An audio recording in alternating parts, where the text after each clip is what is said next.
nonetheless, now we talk about the 140 division, a division that we see that Devin might enter. How does he do at 140 in your eyes? Do you believe that he's a big boy? He looks like he's one of the biggest guys at 135. Yeah. He got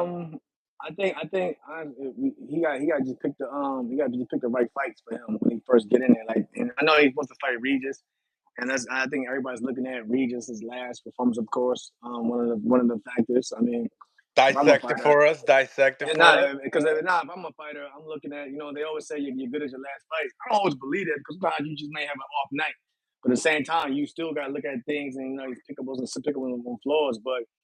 If anything, any smart fighter they're gonna pick up on your strengths more than anything because you can always go to the gym and fix your flaws if you're willing to do it at least. But a smart fighter usually looks at your strengths and tries to takes those tools away. And like with Regis, I think you have to keep him at a distance because he's good at mid range to close. Because he'll slip in there. How he'll slip in there and work his way in there.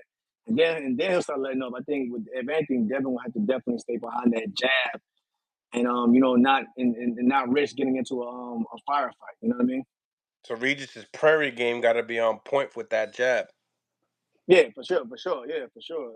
Again, and like someone said, you can't look at every last fight because sometimes it's just like you can't sit there and say that and then be like, well, Styles make fights. Okay, yeah, he made the last fight. He may have been in there with the wrong style. But the style that he made in his next fight may be a style that fits his style a lot more. That complements his style a lot more, and then he'll go from there. I'm pretty sure that Regis looking at that and he's probably like, I got to go back and fix some things. So you really can't. I really can't. I don't really look on that, especially if you're a world class fighter. You're gonna go back to the gym and fix some things and then move on. But again, everybody's looking at everything, of course. So we're gonna look at the last fight as well. But yeah. Devin, would you have to? He has to box. You have to box. Forget. And I don't think he is the type of guy that wants to get in a firefight anyway. So he would have to just beat him and just box and use that athleticism. But yeah, Regis, you know what I'm saying? I sparred Regis in the past, and like he can hit. Like he can hit. Like he got power. He got power too. So you got you know what I'm saying. You know what I'm saying. I know. If anything, he has to like try to get to Devin's body and break it down. Because I think Devin's one of his best assets is his legs because he can move. He can get. You know what I'm saying. And he can be slippery in there. So you have to you have to break him down to the body to get him to stay in one spot long enough to catch him. Do you believe that just looking at his last performance with Danilo Sorella, hearing comments of Shakur sparring with Regis, kind of saying that he kind of gave up on the sparring, or I don't know what it was exactly. Like, do you believe that's kind of the reason why he kind of was like, I'm hearing too many stories, and I seen it for myself in one fight. I want Regis Prograis. I mean, I don't know. I think let's be real. Devin was actually looking at that fight before. You know what I'm saying?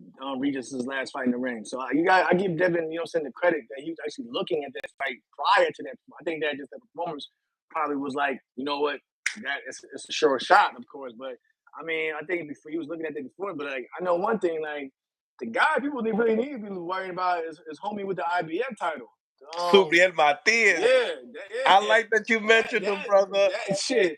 That's the motherfucker. Yo, that I'm looking at like, yo, that's what I mean. But like when I say nobody says his name. You gotta pick your Nobody fight. says Like, his name. yo, that's the motherfucker that I'm like, yo, shit, like, yo, he cracking, like, yeah. And he's putting them together. Don't get me wrong. I seen like he got holes in his game too.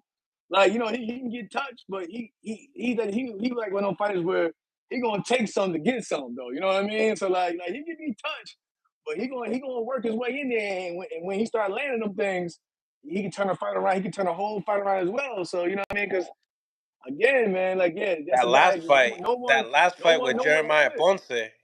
Ponce was throwing some heat. That's from the get go. from the get go, and he couldn't crack, he couldn't put a dent in that armor, and and you was seeing what happened. So yeah, that is like that's the sleeper of the division. That's the motherfucker right there that you was like, yo, he gonna be a problem for anybody, even if he do come up short. You gonna feel his presence in that ring. You know what I mean? So that's a guy. Like I said, you still got people still want to see Devin and Tio and so on. But yeah, I think like my man, that's the sleeper. That's the sleeper. But That him and Shakur Stevenson and Amanda Serrano are Puerto Rican champions right there. You know what I'm saying? yeah, yeah. But yeah, man, yeah. I watch him. I started watching him a lot more. Like, yo, this dude here is something crazy. Yeah, he's definitely a force to be reckoned with.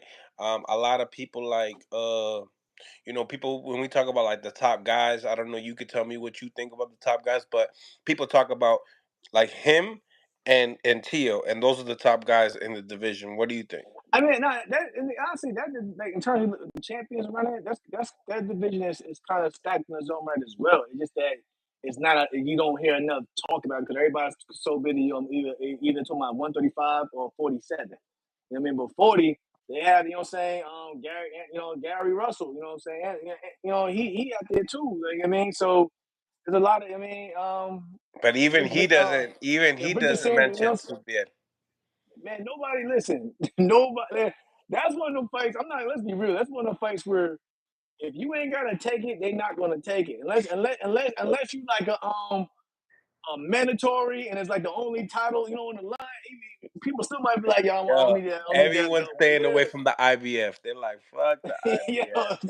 but yeah, man. Like I mean, yeah, it's a rough. That's what I'm saying. That's a rough division. That's not. I don't think it gets enough praise as it should, in my opinion.